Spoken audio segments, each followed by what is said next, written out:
नमस्कार दोस्तों क्या आपके डॉक्टर ने आपको एमआरआई एडवाइस करी है और आप कंफ्यूज हैं एमआरआई कहाँ कराएं? या 1.5 टेस्ला की मशीन पे कराएं या 3 टेस्ला की मशीन पे कराएं?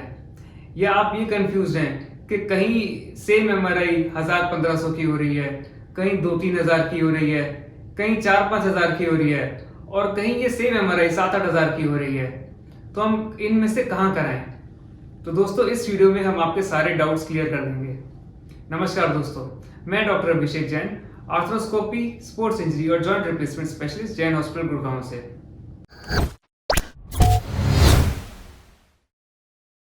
दोस्तों एमआरआई का फुल फॉर्म है मैग्नेटिक रेजोनेंस इमेजिंग। ये एक काफी बड़ी मशीन होती है जिसमें एक टनल होती है। टनल में हमारी बॉडी जाती है और मैग्नेट से ये हमारी स्टडी करती है। एक्सरे और सीटी स्कैन हड्डी को देखने के लिए होता है, जबकि एमआरआई सॉफ्ट टिश्यू या मांस की चोट को देखने के लिए यूज करी जाती है। ये आपके डॉक्टर आपको तब रिकमेंड करते हैं जब दवाइयों के बाद भी आपको जोड़ों में दर्द हो या चोट हो या सूजन हो। एमआरआई एक बहुत सेंसिटिव इन्वेस्टिगेशन है। इसमें छोटी छोटी बीमारियां भी पकड़ी जाती हैं। जब एमआरआई नहीं था तो ये बीमारियों का पता नहीं चल रहा था और लोग इन बीमारियों के साथ अपनी जिंदगी काट लेते थे।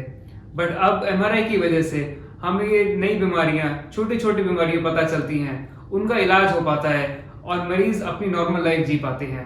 अब ये सेम एमआरआई कहीं 1000 रुपए की होती है, कहीं 2, कहीं 4, कहीं 8000 की। अब एमआरआई का प्राइस कैसे डिसाइड होता है? ये बेसिकली 3 चीजों से डिसाइड होता है। सबसे पहला है मशीन की क्वालिटी, दूसरा रेडियोलॉजिस्ट और तीसरा टेक्नीशियन की वजह से।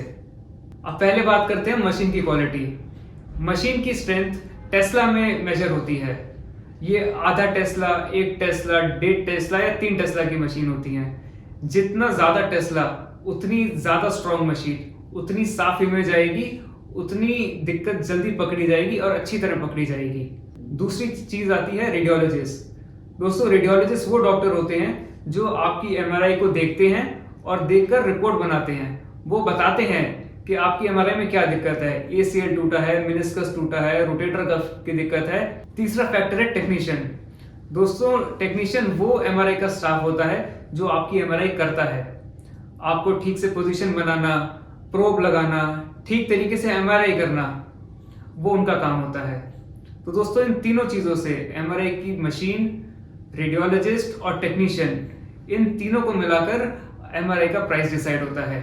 हम रिकमेंड करते हैं कि अगर आपकी कोई जोड़ की एमआरआई होनी है, घुटने की, कंधे की, एडी की, तो आप 3 टेस्ला एमआरआई मशीन पर ही कराएं। अगर आपके आसपास 3 टेस्ला मशीन नहीं है, सिर्फ तब आप 1.5 टेस्ला की मशीन पर अपनी एमआरआई कराएं। उससे नीचे आप अपने जोड़ों की एमआरआई ना ही कराएं तो अच्छा है, क्योंकि वो इतनी साफ नहीं आती हैं, उसमें काफी सारी चीजें मिस हो जाती हैं। दोस्तों जैसे मैंने आपको बताया कि एमआरआई एक टनल जैसी मशीन होती है जिसमें हमारी पूरी बॉडी जाती है। कुछ लोगों को तंग जगहों में डर लगता है, घबराहट होती है, उसको हम क्लॉस्ट्रोफोबिया बोलते हैं। जैसे उनको लिफ्ट में दिक्कत होती है या कहीं छोटे कमरों में भी दिक्कत होती है। ऐसे मरीजों को एमआरआई कराने में काफी दिक्कत होती है क्योंकि वो बहुत ही छोटी जगह होती है। इन मरीजों के लिए एक स्पेशल मशीन आती है जिसको ओपन एमआरआई बोलते हैं। वो खुली होती है। अगर आपको भी क्लॉस्ट्रोफोबिया है या छोटी जगहों में दिक्कत होती है तो आप ओपन एमआरआई ढूंढ के वहां कराइए।